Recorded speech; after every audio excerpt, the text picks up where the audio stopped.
You're muted.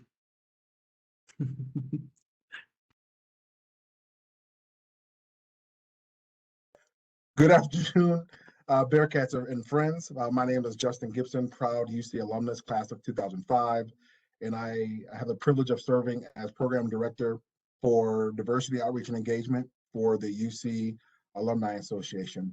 And I want to thank you all for joining us for this afternoon's virtual event, Love Wins, a conversation with Jim Obergefell.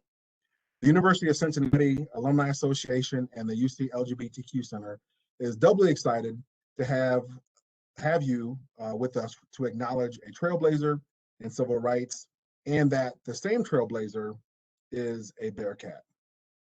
This afternoon's event is the feature event of our Pride Month 2021 celebration. We invite you to join us for our last virtual event on Tuesday, June 29th for LGBTQ Safe Zone training. That workshop will be facilitated by Chad Freeman, the director of the UC LGBTQ Center, and registration is complimentary, and you can register today at alumni.uc.edu/LGBTQ. Additionally, in celebration of Pride Month and the 10th anniversary of the LGBTQ Center, which was last year, but due to the health crisis, we weren't able to celebrate in grand style, we are calling on alumni and friends to make a gift to the UC LGBTQ Center's discretionary fund. Every dollar raised will support the students and programming for the center for the upcoming year. The goal is to raise $5,000, and as of right now, we've got some work to do, being only about 10% of our goal. You can also find that link to give online at alumni.uc.edu/LGBTQ. So to begin our event, there has been a small change from what was advertised, but nonetheless, we're going to have a great conversation. And moderating our conversation this afternoon with Mr. Obergefell is Andrew Niese. Andrew is a current fourth year double majoring in business economics, business analytics, and minoring in political science out of the Lindner College of Business. Coming from a small town in Northwest Ohio, Andrew found himself yearning for more opportunities and the ability to live an open life as a gay man. After coming to UC, Andrew found that he was supported academically through the Circle of Excellence Honors Program, as well as the Kaus Yubel Fellow, but felt the need for more support as an LGBTQ plus individual within the College of Business. Since then, Andrew has helped to create Pride at Lindner, which is an organization that supports LGBTQ plus students and allies at UC through programming and community. He helps to inspire pals to be educated, inclusive, and empowered in their personal and professional lives, and hopes to continue this after he graduates. There will be an opportunity for Mr. Obergefell to answer questions directly from you, the participants. So if you have questions throughout the event that you want to ask, feel free to submit your question in the chat box below on your screen.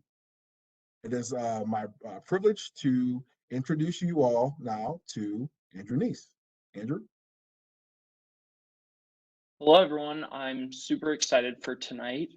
And I'm super excited for us to get to know Mr. Obergefell a little bit more and to celebrate being a Bearcat. So I will start by introducing Jim Obergefell. Jim draws from his unique experience at the heart of the Supreme Court marriage equality ruling to move and empower audiences to stand by their beliefs and prove that love always wins. A self-described accidental activist, Jim found himself in the role of caregiver for his partner, also a UC alumnus, of more than 20 years, John, as he neared the end of his life due to ALS. An unexpected series of events led to their decision to marry, eventually taking Jim to the Supreme Court and the landmark decision in Obergefell v. Hodges. That resulted in victory for marriage equality. Jim and co-author, Pulitzer Prize-winning investigative journalist Debbie Sensipper captured Jim and John's story, as well as the stories of others involved in this case in the book Love Wins, the lovers and lawyers who fought the landmark case for marriage equality, which is being adapted into a feature film. Now a self-described purposeful activist, Jim is dedicated to the fight for equality, not just for the LGBTQ plus community, but for civil rights for all. In his moving story of love, loss, dedication, and commitment, Jim brings audiences along on his emotional and empowering journey and his continued efforts fighting for human rights. Thank you for being here tonight, Jim. Andrew, thank you very much for that. Justin, thank you for being here as well. And thanks both to the Alumni Association and the LGBTQ Center at UC for hosting me tonight. I'm thrilled to be here. It's really fun to be with a group of Bearcats and to share my story. So thanks again. I'm really looking forward to this. Awesome. To sort of get us kicked off in the questions, can you tell us a little bit about life growing up in Sandusky? How did your family and or community shape who you are? And then as a little bonus question, do you have a favorite ride at Cedar Point? Oh, that's a great one. So, I absolutely think who I am is because of my upbringing, my family. And of course, part of that is Sandusky. I grew up as the baby of 6 in a Catholic family, blue collar family. And, I think of my childhood as a very happy childhood. I knew probably around the age of 8 or 9 that I was different. I started to realize that, wanting to cut out those pages of men's underwear from the Sears catalog and the JCPenney catalog weren't necessarily what every other boy my age was doing. And, it was one of those things where I wanted those things, but I also knew, not that I could explain why, but I also knew that there was something not quite, I used the term right just because that's what society said. So I knew I was different at a young age, but I do have to say, growing up in Sandusky, one of the best things about my experience, I don't recall ever being, bullied for being different. And I was clearly different. Think of all the stereotypical things you think of gay men. I was terrible at sports. I liked to sing. I was in shows. You name it, a lot of those stereotypes I exemplified. But I don't remember being targeted for that. And the other thing I really loved about growing up in Sandusky is I grew up in a very diverse community. And it's one of the things I appreciate the most, the fact that I estimate probably 30 to 40% of my classmates throughout all years in school were Black. And I love that I grew up that way. So Sandusky really did give me a lot of benefits. And I love saying that I never really felt, other than that overarching societal thing, I never felt targeted or bullied during my time in Sandusky. And my family, incredible. When I came out, and I don't know if you'll get to a question about that specifically, I'll just say my dad's response was amazing. And I know how lucky that was, how lucky I am that that's the way he was. And bonus question, favorite roller coaster. I love the Magnum, but I think that's probably because that opened, when I was in my 20s. And I honestly haven't been to Cedar Point a whole lot since my 20s, even though I bought a season's pass in late 2019 for 2020.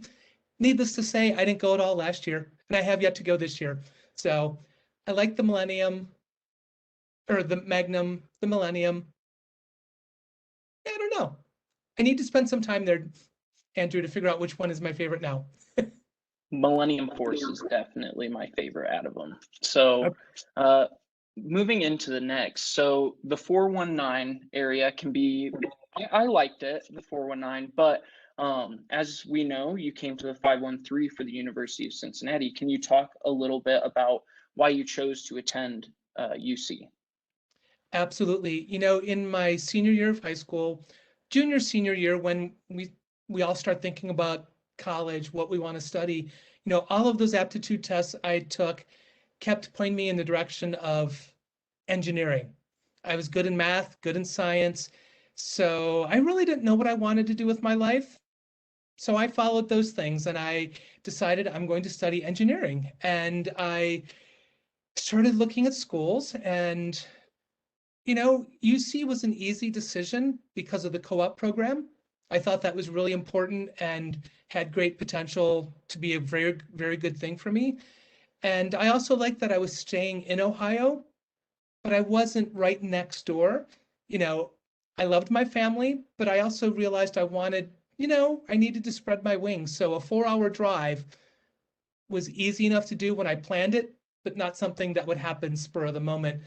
And that went both ways. So that's what took me to UC. And the whole engineering thing that lasted a little bit more than a year before I decided this just is not for me whatsoever. What was I thinking? But by that point, I really had fallen in love with UC. I had fallen in love with Cincinnati. And honestly, the thought of changing majors, but then also changing schools, that was never an option. I liked UC, and I was so involved in the men's chorus. That was my social world. So I wasn't willing to go anywhere. So I stayed, and I'm glad I did. I'm glad you did as well. So you mentioned a little bit there about being in the men's chorus. Could you talk a little bit more about what it would have been like to be a LGBTQ plus student at UC in the mid 80s? And did you find more groups other than the chorus that were welcoming and you had a lot of fun with? Right. So to make this point perfectly clear, I was not out at UC. I was still very much in the closet. And in fact, my first year, the closet door creaked open a few times with a cute boy on my floor in Calhoun Hall. But I slammed that door very quickly because it was the beginning of the HIV and AIDS crisis. And honestly, it scared the daylights out of me because I thought, if I kiss that boy that I like, I'm going to get AIDS and die. It was such a scary time. So it's one of the things I do think back to my time at UC, and I wish I had been out while at UC, because while I had a great experience, I think it would have been a vastly different and much better experience if I were being myself. But the men's chorus, again, if we're going with stereotypes, not that I knew anyone officially out in the men's chorus. Now that I think about it, I can't think of anyone. But it also was a place where I felt safe, where I felt comfortable, and where people were like me, even though I wasn't out and even though they weren't necessarily out. It was a comfortable place, and that's where I really built all of my friends. And I would say that was probably the most, or really maybe the only organization that I really got involved with at UC. I love to sing, and I found my community there without realizing it in some ways. That's awesome. To sort of move forward a little bit, can you tell us about how you met your husband for the first time? Yes, so I love this story because the first time I met John, well, let me set the stage a little bit. So I finished at UC and I got a degree in secondary education in German. So I became a high school German teacher in southeastern Indiana. And I was still closeted, but then I decided I no longer wanted to teach. I wanted to go to graduate school. So I applied for and was accepted into the college student personnel higher ed program at Bowling Green State University. So shortly before I left to move to Bowling Green, I was out with a friend, and my friend Kevin, we had met in a program at UC. We were both German. Well, I was a German major. He took German. We both took part in a work study program that UC hosted and planned in Hamburg, Germany. So we became very good friends while living in Germany. And it was either before I quit or before I finished teaching or shortly thereafter. Again, still closeted. Kevin and I decided to go out one evening and we went to Uncle Woody's. And we walk into Uncle Woody's, and one of the first things Kevin said was, "Oh, well, there's my fraternity brother, John." They were both members of Alpha Tau Omega. John was sitting at the bar drinking a gin and tonic, and we walk up, and Kevin introduces us. And I remember thinking, or I remember being terrified, because at this point, I knew I was gay. I just hadn't come out. And John terrified me because he was gay, he was out, he was so comfortable in his skin. And I thought for sure in this introduction, as we're talking, he was going to call me out for being gay. And he didn't. But I was really, really somewhat intimidated by John. So that was the first time we met. A couple months later, I'm back in Cincinnati from grad school, and I had come out at that point. And Kevin and I got together. We went out again, and we went back to Uncle Woody's. And guess who was sitting at the bar drinking a gin and tonic yet again? But John. So in that conversation, here I am newly out. And John said something along the lines of, well, Jim, you'd never go out with someone like me. And I have no idea where I found the wit or the courage to respond the way I did, but I said, how do you know? You've never asked. And nothing happened. He didn't follow up on that. So a couple months later, I'm back in Cincinnati for the holidays. And by this point, Kevin had become one of John's housemates. John lived in Hyde Park with a group of friends, and they were having a New Year's Eve party. So Kevin invited me to that party. I went to that New Year's Eve party at John's house, and I never left. So we like to say for us, it wasn't love at first sight, because it was more like terror at first sight for me. It was love at third sight. Well, as long as it worked out, that's what matters. And it's definitely interesting hearing another Woody's love originating story. So you alluded in there between, I think it was your first and second time seeing John, that you had come out in between then. Can you talk a little bit about why you decided to come out and what sort of brought that event up to the surface? Absolutely. So I really credit the master's program I was in at Bowling Green, college student personnel. I found myself for the first time in my life, in an environment that not only tolerated differences, but celebrated differences. So I started feeling more comfortable in myself, but I still hadn't come out. That happened because I was on a weekend road trip with two friends in the program. We were going from Bowling Green to Wooster, Ohio to visit the one friend's family. And I was sitting in the back seat of the car, Cassandra was driving, and Matt was in the passenger seat, and Matt was the one who lived in Wooster. And out of the blue, Cassandra just says, so, Matt, Jim, are you gay or straight? Out of the blue, took me by surprise. And I can still remember sitting in that back seat, feeling like time has slowed down so drastically as I'm panicking, having this internal conversation, thinking, am I going to just keep lying, or am I going to finally admit it to someone else and myself? Meanwhile, that conversation is happening while Matt's in the front seat saying gay. But it felt like it took forever. And then it was my turn, and I surprised myself by saying gay. And I think everyone who comes out, or most people who come out, say there's that moment when you do that, you feel this release, you feel this sense of you can breathe. Well, that's exactly how it was for me. And, saying that out loud to myself and to two other people was an amazing experience. So that's how it happened. It wasn't something I planned to do. It really just happened because someone in a program said, are you gay or straight? And I decided to be honest for once. That's amazing. I know, like you alluded to, when LGBTQ plus people are working up to coming out to someone, there's that moment of like a pause, like, am I gonna do this? Am I gonna make that jump? And yeah, it's crazy that it's a common experience. But moving on to the fast forwarding a little bit, you did mention earlier that you were a high school teacher. And something Pride at Lindner focuses on is LGBTQ plus representation and experiences within the professional environment. So I was wondering if you could talk about your experiences as a high school teacher, and then later on in your life as a consultant, and being LGBTQ plus. So, as a teacher, I was so firmly in the closet just because that's where I was in my life, but it was also that added pressure of, I'm teaching in a public high school in Southeast Indiana. The last thing I was willing to do was to say I'm gay, or for anyone to find out, because I had terrible images, terrible fears of things just going horribly wrong. So as a teacher, yeah, fully closeted wasn't something I was ever going to do, at least not in that school. Going forward, in my post-teaching, post-grad school with John life, I have to say, from the moment John and I became a couple, over time, we worked at 3 different companies at the same time, oftentimes doing the same exact jobs.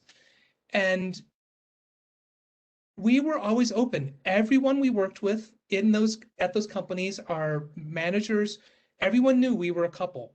And it was something we did not make secret. We just were a couple, and everyone knew it. And I have to say, maybe it's just me being clueless, but I have no recollection, no memory of either one of us experiencing any type of bad experience or discrimination or harassment because of it. I think we just, I don't know, we lucked out. We were really, really fortunate. And that really just continued throughout my professional career, whether that was as a corporate trainer, once I moved into software education consulting. I mean, I did have one experience when I was working for a software company where a client, and this was for a water delivery service. So if you think about the big bottles of water in an office, we did a software program for them and I was doing the training. And the main client contact pulled the project manager, so my boss on the project, aside and said, I just don't think Jim is a fit for this, and I don't know exactly what she said, but in essence, I think she said I was too effeminate and she didn't think it was a good fit. And I have to say, my project manager said, "You're wrong. Jim is phenomenal at what he does. And if you have issues with Jim, then you have issues with our entire team. I will not accept this. I will not pull Jim off this project." So that was my first experience of an ally, of a coworker, of a boss, standing up and saying, absolutely not. That type of attitude is unacceptable, and Jim stays. So that was a really good experience for me to have someone do that. That's an amazing story to hear. I mean, you can hear some horror stories sometimes around people coming out at work and it not going well, but to know that you had that ally there for you had to have been insane to experience that in the moment. It absolutely was. And I realized how many times I say I'm lucky. My family was great, that experience on the job. I don't have memories of direct discrimination. I realize how lucky I am. And I wish everyone had that experience. I wish everyone could say that same thing. But, I think part of it is, this project manager, we were friends. He was also a person of color. He was Black. And I think his defense of me came from a place of having experienced similar things as far as discrimination in his personal life. So I credit just the amazing person he is. And that was really one of the most powerful conversations I've had with a coworker when he told me about this. That's amazing. Just let everyone know we will field questions in the chat and we'll ask them as we're going, or ask them at the end. However you want to, send them over to Justin. To go off of something you mentioned in the previous answer, wanting everyone's experience as an LGBTQ plus person to be ideal. Through the work that you've done, and especially through Obergefell v. Hodges? Obergefell v. CECH. Oh, to start it off. Yeah, you're right. I always forget it started it as that. When you filed the initial lawsuit against the state of Ohio, did you and your legal team expect the case to go to the Supreme Court when you first submitted it? That's a great question, Andrew. No one's ever asked it that way. I will say from my perspective, when John and I filed this case, John was dying of ALS. We knew he had limited time left. I was his full-time caregiver, and we filed this case 8 days after we got married. And I was in court 11 days after we got married because the judge had to clear his docket because of John's health. Now, when we filed this, I know in the back of my mind, my high school government teacher was piping up saying, Jim, you know where pretty much any kind of legal case can end up, the Supreme Court. So on a logical level, I know I had that thought, that realization, but to be honest, did I really think about it? No.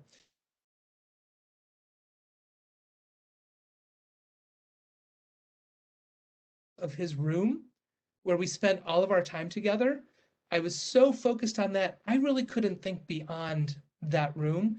So one level, yes, that popped into my mind, but I really did not give it any credence. I didn't think about it. And to be fair, I don't think our attorney, Al Gerhardstein, I don't think he ever once mentioned or made sure that I realized that was a possibility. Because I know he was so good at knowing what John and I needed, and he really respected our need to focus on each other and not, try not to overwhelm us with things. So did he think it? Oh, I'm sure he probably did. Did he tell me? Not that I recall. I think that's awesome that he did recognize the situation that you were in and that you weren't doing this for any other reason than the love that you had for your husband. So that's amazing. Fast forwarding us to the Supreme Court, how was it like to try your case at the Supreme Court, and what's the most memorable thing you have from that day when the decision came out? Oh, okay. So what was it like first? Overwhelming, scary. You know, I certainly never once in my wildest dreams thought I would sue the state of Ohio and the city of Cincinnati, let alone have that case end up at the Sixth Circuit Court of Appeals and then go to the Supreme Court. So that whole trajectory, that whole process was so outside of my thought, my expectations. But I think, moment it really hit me and started to scare me even more was when the Supreme Court announced that the case, because it wasn't just our case they heard another Ohio case that our attorney had, and they heard cases from Kentucky, Tennessee, and Michigan. So it was a consolidation of 6 different cases. When the court announced that the consolidated cases would be known as Obergefell v. Hodges, that's when it really started to sink in that, oh goodness, I'm going to the Supreme Court, and not only am I going to the Supreme Court, but this whole thing is named after me. And it's John's and my story and my face that's going to get all of the attention. That's really, it freaked me out, to be honest. I liked being, well, pre the case, I liked being just an anonymous person. I liked that people didn't know who I was. I'm good with that. I'm an introvert. But now I was losing that anonymity. People recognized me. People would stop me. People would hug me, ask me questions, shake my hand. And, as an introvert, that had the potential to be really uncomfortable and really make me freak out. But it didn't, because every time that happened, it was for such a good reason. And people were so excited and just so happy to share their story with me and to thank me and say, oh, we love what you're doing and you're going to make a difference for me personally or for my child. So I was okay with it. But yeah, knowing that my name is tied to a Supreme Court case, it's freaky. And I also felt guilty because honestly, here were all of these other stories, all of these other plaintiffs with stories equally as compelling as ours. And it was our story and my name that was getting all of the attention. So I felt guilty. But I had to get over it because I was going to the Supreme Court, right? And, I have to say also, I didn't mention this earlier, but, when we filed our case, Al Gerhardstein, our attorney, he got a lot of pushback from national LGBTQ rights organizations saying, Al dropped this case. don't do this. Let it go. Because your case, Al, doesn't fit our, meaning these national organizations, it doesn't fit our strategy to win the right to marry. There are many reasons I love Al, but this is one example. He refused. He said, no. I have clients, my clients are being harmed, and my duty as their attorney is to fight for them. I will not drop this case. Now, of course, he would ask us if we wanted to. The answer was always no. There was no way I was going to drop the case. But he pushed back and said, no, my job as their attorney is to fight for them. And the fact that their case doesn't fit your strategy doesn't mean anything to me. It doesn't mean anything to Jim. So here I am going to the Supreme Court, and I'll talk a little bit about oral arguments and then decision day. Oral arguments, it's really scary to sit in the highest court in the land and know that your relationship, the person you are, the person you love, to feel like all of that is on trial and all of that's being judged and torn apart, and that these 9 justices are going to be talking about your value as human beings and as citizens of this nation. It's really scary.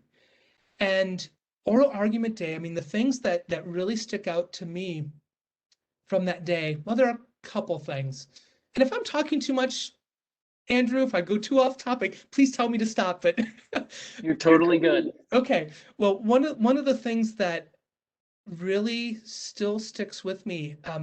So I went to oral arguments to be there for the full 2.5 hours of the arguments, but I did not use any of the reserved seats that the court set aside, because the plaintiffs, we could go and sit in a reserved seat, but we could not be there for the full 2.5 hours. We could only be there for the 1.5 hours arguments for the right to marry, or the hour arguments for the right to have your out-of-state marriage recognized. I wanted to be there for the full 2.5 hours. So on oral argument day, April 28th, 2015, I went to the Supreme Court and I stood on the sidewalk in front of the courthouse, along with John's Aunt Paulette, Aunt Tootie. She was the one who married us inside the medical jet.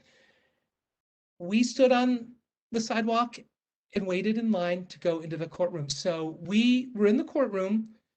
Nobody who knew who we were. We were just seated in the public seats. And eventually someone around us figured out who I was. Aunt Paulette might have said something. I really don't remember.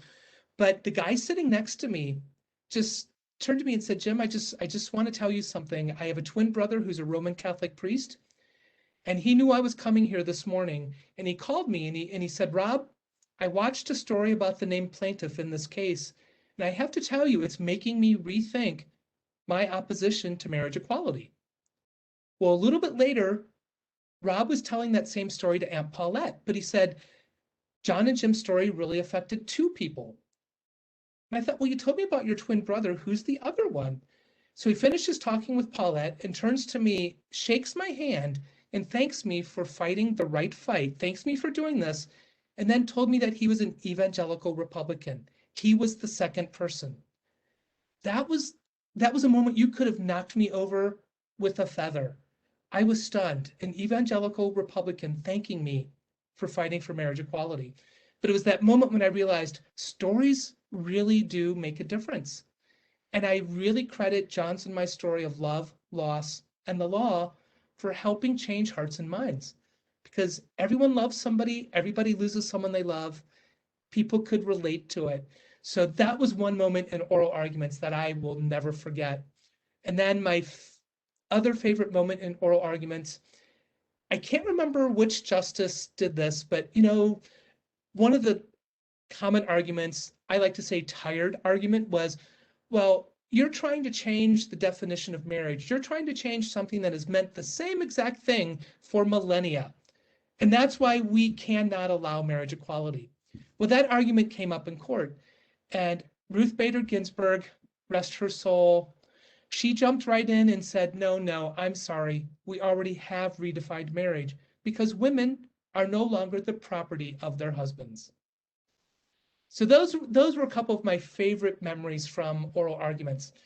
Now, decision day, that's an entirely different thing. So the Supreme Court, they will only officially schedule decision days on Mondays. They can add additional days during the week, but they only officially say we will release decisions on Monday.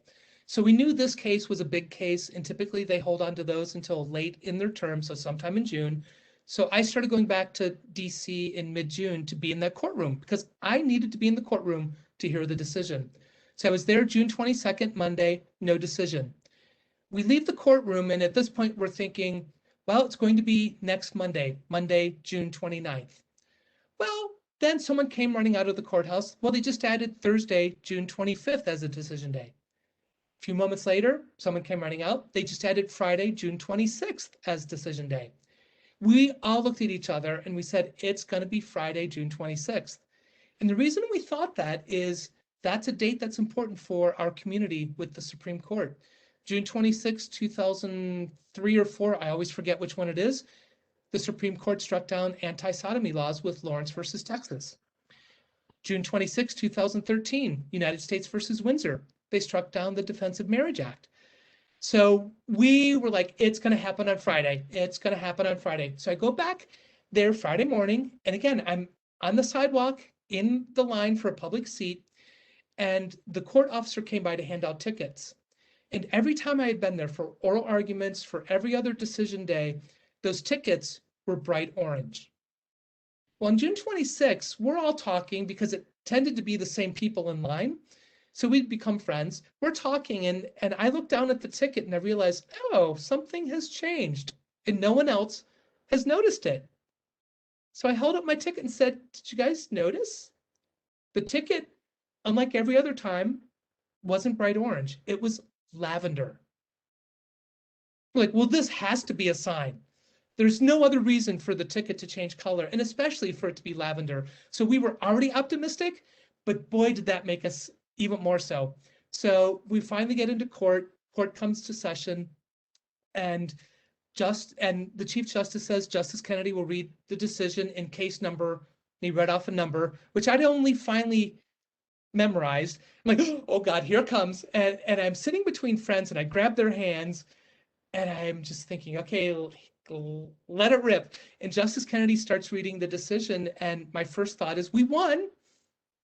And he kept reading, and legal writing isn't always the clearest. So I found myself thinking, well, did we win? I'm not really sure. As he kept reading, it did sink in finally. We won.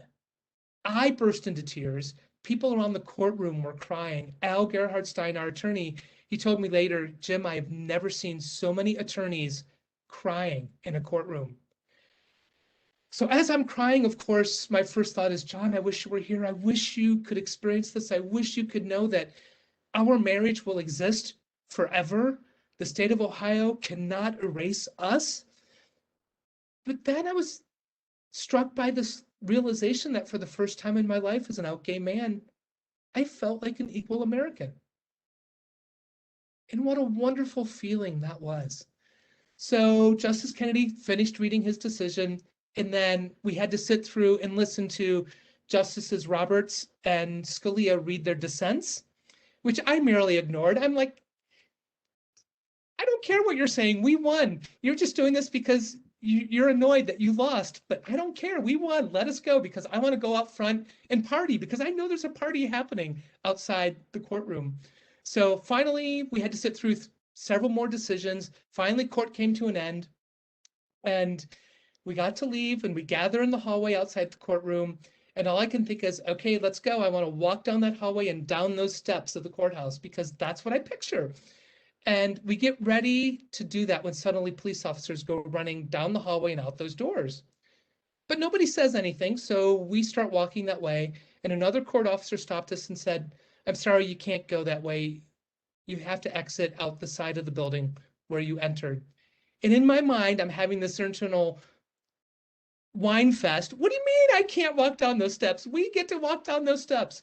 Well, it turns out the crowd on the plaza had pushed past the barricades, and they had come up onto the steps of the courthouse. So for our safety, they did not want us walking that way. So we exited the side of the building, and Al and I are arm in arm with other plaintiffs and attorneys behind us.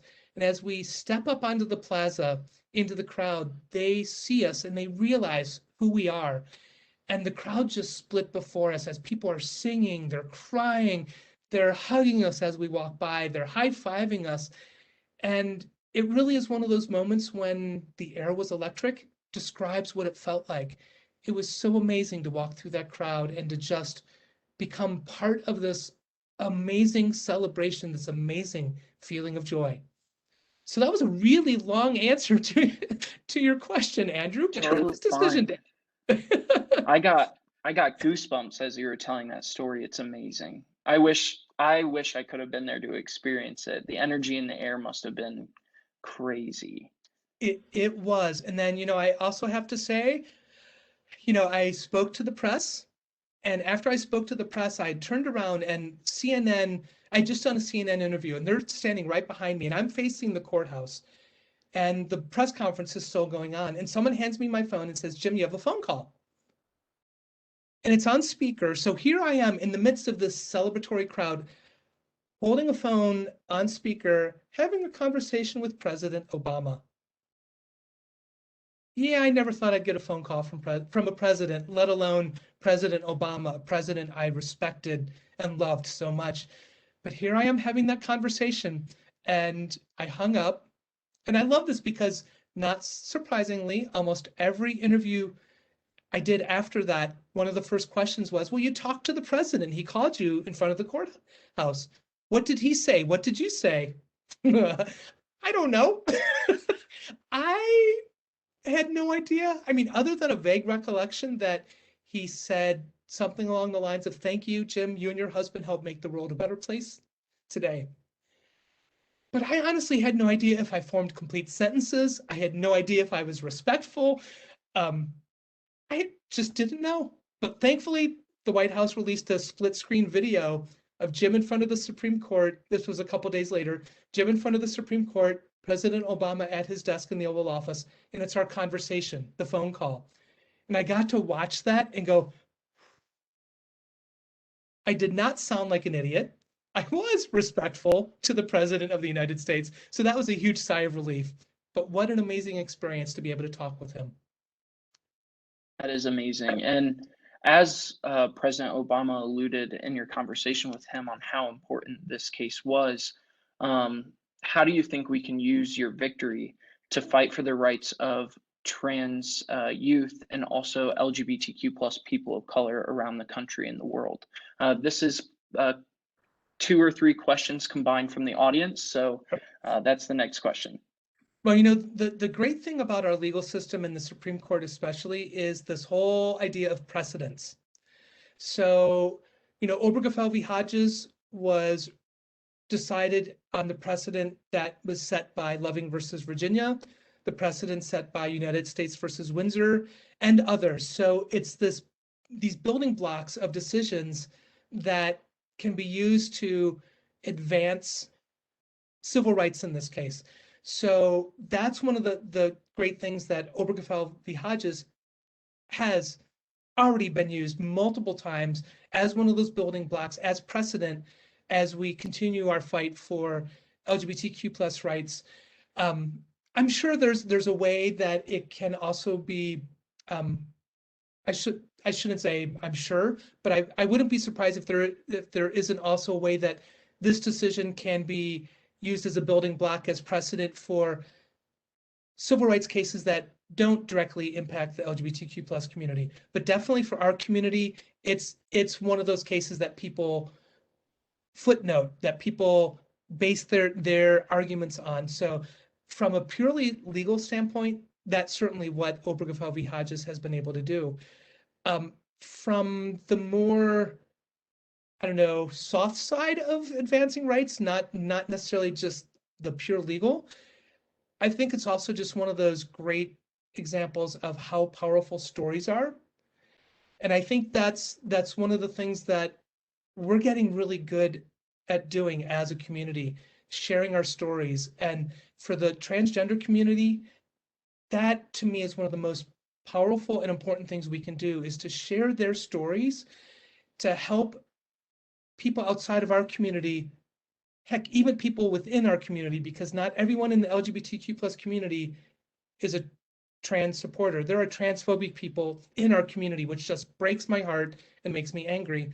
But sharing the stories of our transgender siblings, of our transgender community, it's how we help people connect and help them realize that we're a heck of a lot more alike than we are different.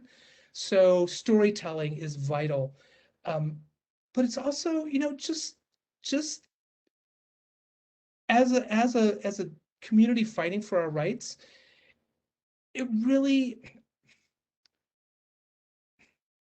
it's using Obergefell v. Hodges, it's using all of these cases, all of the things that the people who came before me, the people I fought with, the people who have come after me, it's using their stories, it's using their courage, using their strength, and building upon that, because we can't get where we want to go without taking those steps. And yeah, it's frustrating to realize we can't just go right to the end where everyone is equal, where everyone's part of we the people fully and equally. It's the way it should be. It's what our Constitution says our nation is about. Unfortunately, we're still not enjoying that. I mean, all you have to do is look at the civil rights movement and the Black community. They're certainly nowhere close to enjoying equality in our country. And their fight's been going on a lot longer than ours has. So I think it really is using those things as legal basis to argue for the civil rights of others. I'm thinking particularly transgender community. It's using stories. It's just taking inspiration from what people have done before and continuing that fight. And I think most importantly, it's not giving up hope, because it certainly is easy. It can be easy to give up hope and think nothing will ever change. But think about how quickly marriage equality happened. I mean, the first state to pass marriage equality was Massachusetts in 2003. 2003 to 2015, in the context of the Supreme Court and in the context of civil rights, that's lightning fast. So I think remembering that and finding hope in the fact that things do change. And I also have to say, I think one of the most hopeful, most important things that have happened specific to the transgender community, but our entire community, was the Bostock decision last year, in which the Supreme Court said, in the context of employment, that discriminating against someone in the LGBTQ plus community is no different than discriminating on the basis of sex. Because what, in essence, you're saying is that person, that transgender person, that transgender woman, all you're focused on is the genitals they were born with, and you're discriminating against them because they are not acting or living up to your expectations, your idea of what someone born with male genitals looks like, how they act, whatever. So that decision was huge for the transgender community, all of us, but I think especially the transgender community. And I'm still stunned that that was a 7-2 decision in this court. Well, before Amy Coney Barrett joined. Still stunning. I definitely remember the news coming out about that court case. And as you've referred to in reference to many historical cases, it seems like you're really passionate about civil rights. So I would love if you could talk about your involvement with Equality Vines and how and why you got involved with them. Oh, absolutely. So Equality Vines, I co-founded this with my partner, Matt, business partner, 6 years ago, and it's the world's first cause-based wine label. So we release wine. We don't actually make the wine. We partner with winemakers and vineyards who share our values.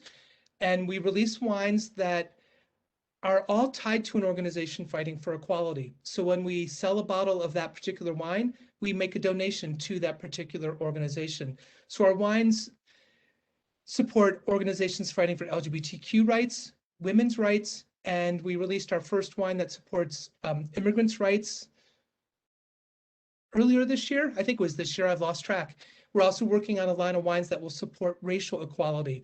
So it turned into this, well, I shouldn't say turned into, when we decided to do this, it was really focusing on civil rights for all, equality for all. And even though, I burst on the scene because of LGBTQ rights and marriage equality, I can't focus just on the LGBTQ plus community. From my perspective, I have absolutely no right to demand equality for the LGBTQ plus community if I'm not also demanding it and working for it for every other marginalized community. People of color, immigrants, women, you name it. If I'm not demanding equality for them, I have no right to ask for it myself. So that's really the heart of Equality Vines. And it's also been a lot of fun to learn the wine industry and to make these wines and to partner with these organizations that we have. So it's been a blast. It's really been a lot of fun. That's awesome that you're able to have fun and enjoy yourself while still furthering your passions and fighting for others. So, sort of going into fighting for others and advocating for people, what advice can you give to adults who are straight allies when talking to their LGBTQ plus kids, grandkids, nieces, friends? And this was a question from the audience. That's a great one. It comes down to this: love them unconditionally. In my mind, I thought that was always what parents are supposed to do. And unfortunately, far too many LGBTQ plus kids do not experience that from their family. Love them unconditionally. But it's also one of those things, I think we as a community, we also have to give our family a little bit of grace. I think about how long it took for me to come out. I was 26. So from the age of 8 or 9, when I was cutting out those pictures of men's underwear, to the age of 26, that's a long time for me to accept who I am and to get comfortable with that and to admit it to myself and others. So I think sometimes we might forget that our family, our loved ones deserve a little bit of that grace as well. And yeah, in a perfect world, they'd be right there with us 100% from the moment we said, Mom, Dad, I'm gay, or whatever.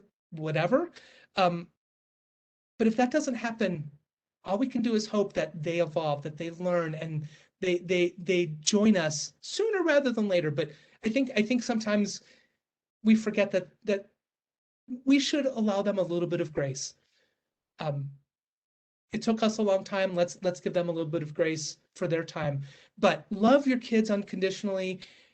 When you're out in public and you hear things that are harmful, that are hateful, that are wrong, speak up about it. Be an ally who actually practices allyship in public. When there are horrible things being proposed at your kid's school, bathroom bills, things like that, go testify, go speak up in that school board meeting, go to your elected officials' offices, talk to them, contact your senators, your representatives. Do those types of things so that your voice is counted, so that your voice is heard. And even if that's just being counted in that you filled out a web form for your elected officials, that's perfect. That helps, because I know not everyone likes talking, but go to a web form and send them a letter, or write them a letter. So speak up when there are bad things happening in your community at the state level and nationally.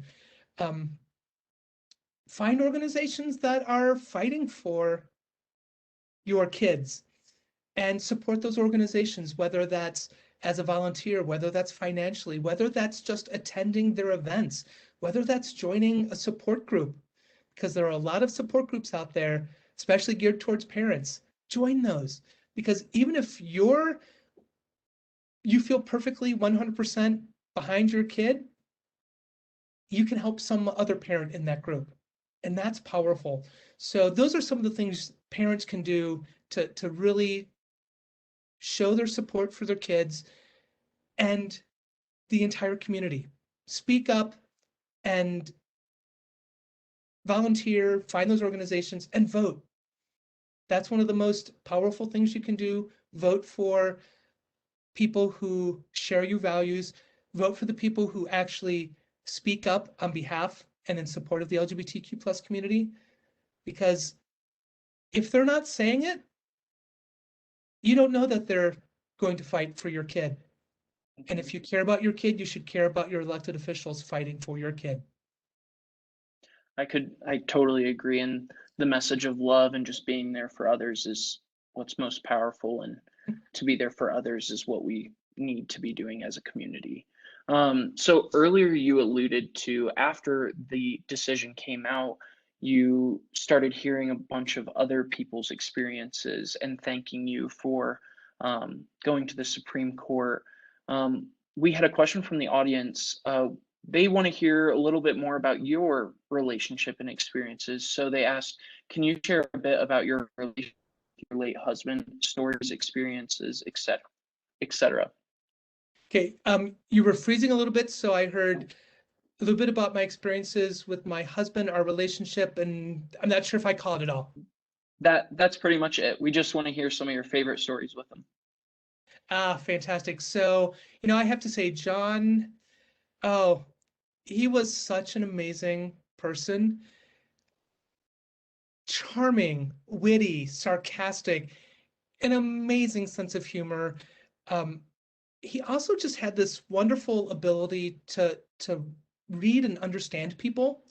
He could walk into a room filled with people and very quickly and easily understand what was happening in the room. And yeah, sometimes his incredible ability to understand people very quickly, he might use for not the best things. Like he could sometimes very quickly know what someone's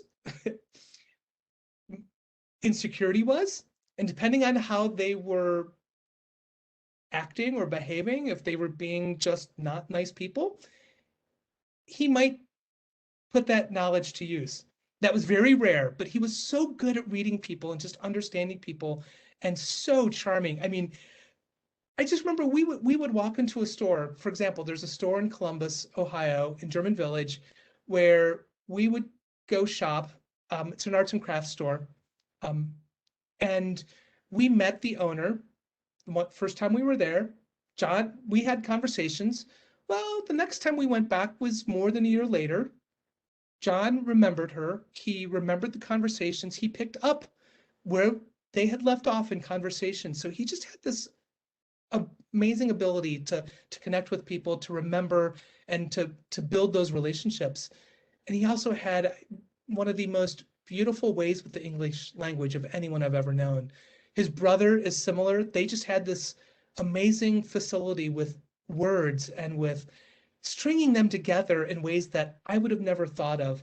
But yeah, John's just so funny, so witty, so charming. And I think one of the things that has made me happiest over time is John so loved Cincinnati, and he really wanted to do something good for Cincinnati. He really wanted to leave a mark on Cincinnati, and he was a dreamer. He would buy lottery tickets every so often, just convinced he was going to win a big jackpot, because what he wanted to do was use that money to make things better in Cincinnati. And I love the fact that he definitely has a legacy now of making things better for not just Cincinnati, but for people around the country. And in fact, Cincinnati specific, one thing I love, Nest, which is the neighborhood development organization in the Northside neighborhood, they are working on a senior living facility that will be LGBTQ plus focused. And they have decided to name it John Arthur Flats in his memory. So I love the fact that there will be this building in Northside with John's name on it. And I just look at that and think, oh, John, your legacy, you've done something that's leaving this physical mark on Cincinnati, making it a better place. So yeah, but our relationship, it was easy. We fell in love so quickly, like I say, love at third sight. And after that New Year's Eve party, John kept trying to talk me out of dating, but I wouldn't be dissuaded. He's like, Jim, I've dated a lot of people, a lot of guys, and it's never ended well. I'm like, I don't care, John. I see something here. I want to give this a chance. So we did. And, within, I'd say a year and a half at most, we started talking marriage. Because we felt married, it was something we wanted, but we also realized, and after discussing it, we agreed we wouldn't marry if it was just symbolic. We had friends getting married or having ceremonies, but it was just symbolic. And John and I agreed, for us, it had to be a marriage that actually meant something legally, something that meant something to the government. So we just decided we're never going to be able to marry. It's just never going to be an option for us. And well, we were certainly wrong on that. But the other thing is, and I'll just talk a little bit about John's ALS diagnosis. That happened in like our 18th or 19th year of being a couple. And I noticed when he was walking, it just sounded different. One foot was slapping the ground harder than the other. And finally convinced him to go to the doctor. And that, of course, that turned into months of specialist visits and tests and whatever. And after the third neurologist concurred that it was ALS,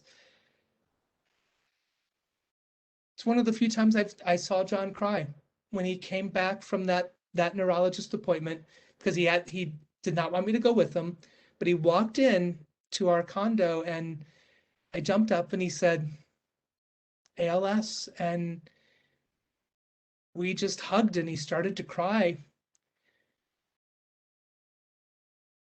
It's really the only time I can think of him crying. But then shortly thereafter, he immediately went from thinking about himself to thinking about me. And that was his focus. He said, Jim, we have this condo. I'm not going to be able to be here for long because it was in an old factory. So it wasn't really good for someone with mobility issues. So he said, Jim, let's find a new place. And when we buy a new place, don't put my name on it. Just put it in your name, because I don't want you to have any issues after I die. So he was already thinking ahead and worrying about me, wanting to make sure I would be okay, but also make sure that I wasn't dealing with any challenges because we weren't a legally married couple. So that's who he was. He always focused on me instead of himself. That's just who he was as a person. And, as his health got worse and he started at-home hospice care, I just remember somebody, it wasn't a family member or a close friend, but somebody said to me something along the lines of, I think it's great what you're doing, taking care of John the way that you are. And I don't have a poker face, so I'm sure they could tell just from the look on my face what I thought about that comment. But my response was, well, what else would I do? This is the most important person in my world. This is the person I love. And when you love someone, you take care of them. I couldn't imagine doing anything else. I couldn't imagine not taking care of John, no matter how tiring, scary, overwhelming I thought it would be, no matter how tiring, scary, and overwhelming it became. I had to take care of John. I loved him. There was no other option. So yeah, he was just an amazing man. Miss him dearly. I still feel fortunate that he loved me back and that he also said yes when I spontaneously proposed out of the blue when the Supreme Court struck down the Defense of Marriage Act, because it wasn't something we planned. It just happened. That's, again, goosebumps. I mean, the story of love between you two is, I think, what I would aspire to have. So thank you for sharing that experience. And I'm glad we've all gotten to hear about your experience with that. Another experience we wanted to gauge is your experience with Michelle Obama. So at the State of the Union address, being with Michelle Obama, can you talk about that experience a little bit? Absolutely. So I actually first heard from Senator Jeff Merkley from Oregon, and his office reached out to say, Jim, the senator would like to invite you as his guest for President Obama's final State of the Union address. And of course, was I going to say no? Absolutely not. I said, I would love to. Thank you. Yes, please. Well, everyone who invited a guest to the State of the Union had to submit the names to the White House, so the White House knew who was there. And when his office submitted my name, the White House said, oh no, the First Lady is inviting him. So I ended up being kind of both of their guests, but the First Lady took precedence. And it was an amazing experience because, I was one of, I think, 24 people that she invited to sit in her box for the State of the Union. And beforehand at the White House, they had a reception for her guests, and we could each bring a guest with us. So there were about 50 of us at the White House, free to roam the ground floor of the East Wing, I think the East Wing, whatever it is, where the public rooms are. And, there was food and drink. So that was fun. But then we also got to go in and meet Michelle Obama and Dr. Biden. And we got to come into the one room and have our photographs taken. And it was the first time I met Michelle, the First Lady. I'd met Dr. Biden previously. So here I am meeting Michelle Obama, and I'm just blown away because she's so much taller than I expected.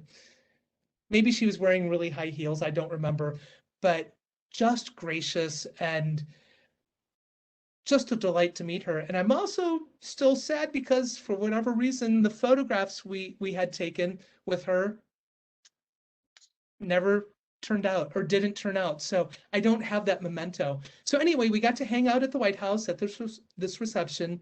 And then the 24 of us who were her guests, we then piled into vans. Our 24 guests who were with us stayed in the White House, and they went to the First Families Theater to watch the State of the Union from there. But we got to pile into these vans to be driven to the Capitol building. And I think my favorite part of that was, here I am in this motorcade blowing through red lights on the way to the Capitol building from the White House. It was really just kind of fun. Again, not something I thought I would experience. Then we get to the Capitol building and we're ushered up into her box. And I remember as I'm taking my place in the aisle, I was seated right behind the First Lady and Dr. Biden. And I find myself leaning and looking over, because we were up in the gallery. I was looking down on the lower level, trying to find someone else I knew who had been invited, Kim Davis, the Rowan County, Kentucky court clerk who refused to issue a marriage license to a same-sex couple. She was invited by someone in Congress, I forget who. And I was trying to find her. And then I caught myself and I thought, Jim, why are you wasting your time here in the Capitol building, surrounded by these amazing people? Why are you trying to find her? So I just stopped. I thought, nope, if she's here, I don't care. So it was amazing to sit there and to listen to President Obama's last State of the Union, and just to be the First Lady's guest and Senator Merkley's guest. I mean, what an honor and what an experience that I had that evening. So again, just one of those things, never thought I would be able to do, and one of those amazing things. But I will also say this, all of those incredible experiences like that, they pale in comparison to the most important things that have happened to me. And I'll give one example. There have been so many I can't remember, but I spoke at American University in Washington, D.C. And after I finished, a student came up and he was nervous. He seemed like he wanted to speak, but couldn't figure out what to say, or was just really too nervous. And he finally got up the courage to start talking to me. And he said, Jim, I just want to tell you something that I've never told anyone else. In fact, I've never even said this to myself. But I'm like you, Jim. I like boys. To have a young person come up to me, and this has happened many times, that's just one example, but to have them come up to me and to share that, for me to be the first person they've come out to, what a meaningful moment. And to me, that's the biggest gift I get because of this whole thing, is when people, especially young kids, feel comfortable coming up to me and sharing something like that. That to me is much more important than any visit to the White House, any motorcade blowing through red lights, because to me, that's what this was all about. It was all about love. It was all about being our authentic selves and having our authentic selves recognized, protected, and respected. So to me, that's the most amazing thing that happens every time it happens. And I'm really grateful that it still does. I mean, in fact, it just happened in a restaurant on Sunday. The woman sitting behind me, I happened to be looking over my shoulder and she said, "Excuse me, are you Jim?" Yes. And I ended up getting hugs from her and her wife, taking our photo because she was one of 13 couples that got married by the mayor of Columbus right after the decision. So those things still keep happening and I love it. It's this wonderful thank you, this wonderful reinforcement of why we did what we did and why I kept fighting. Thank you so much for fighting and bringing that case to the Supreme Court. It's changed so many people's lives.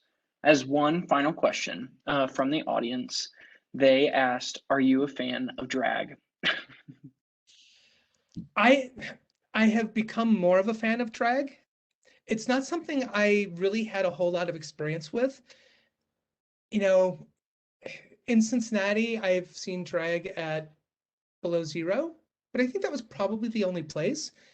And I just didn't have a whole lot of exposure to it. It wasn't something that John and I really did a whole lot.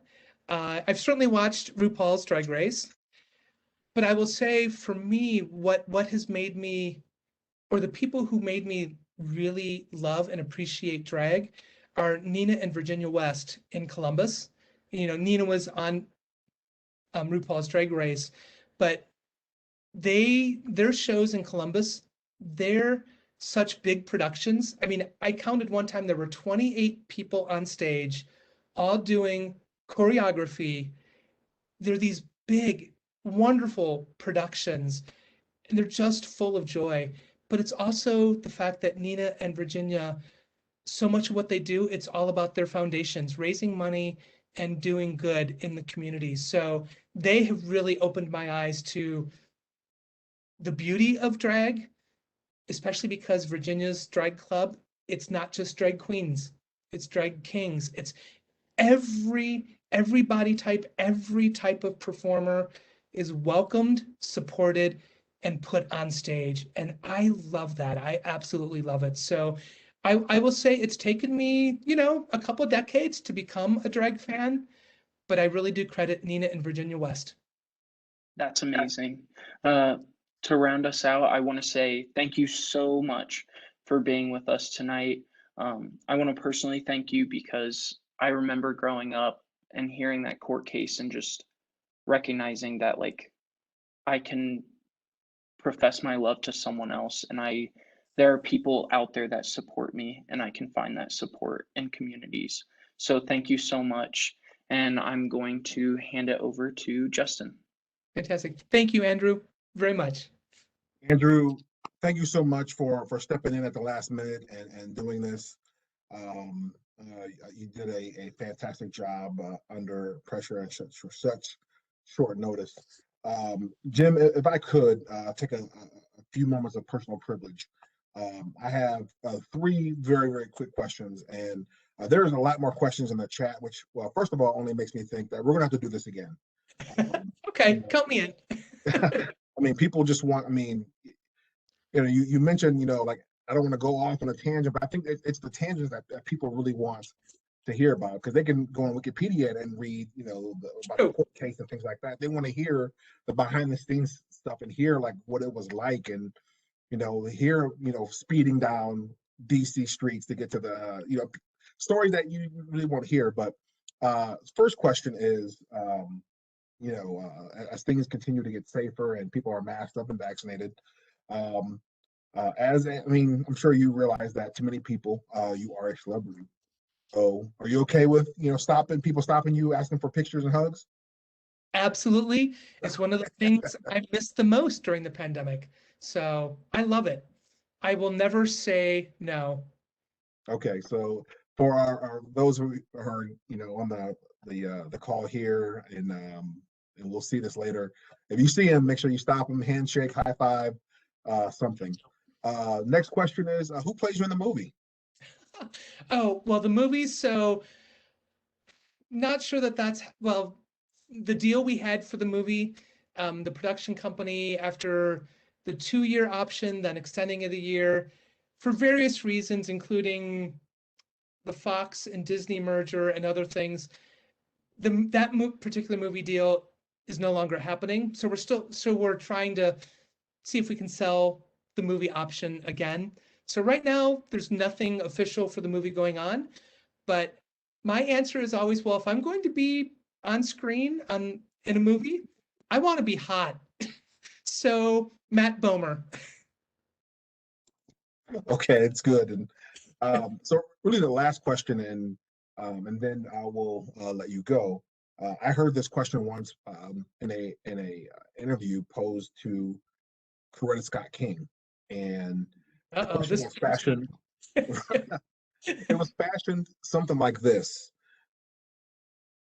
in the struggle at the time for Black Americans and what Dr. King fought for and ultimately died for, and to see before she passed the progress that was made, and the extreme amount of loss that she experienced, her children experienced. And there's a parallel, for you and for John. Um, was it worth it? Would you do it again, or what would his response? What do you think his response would be, knowing that where we are in 2021, the things that you had to go through, for so many people who are putting in the chat saying, "I got married because of you. My cousins got married because of you." Things that you've heard and experienced, like the young man at American. Is it worth it? Would you do it again, considering the amount of heartbreak I'm sure that you experienced?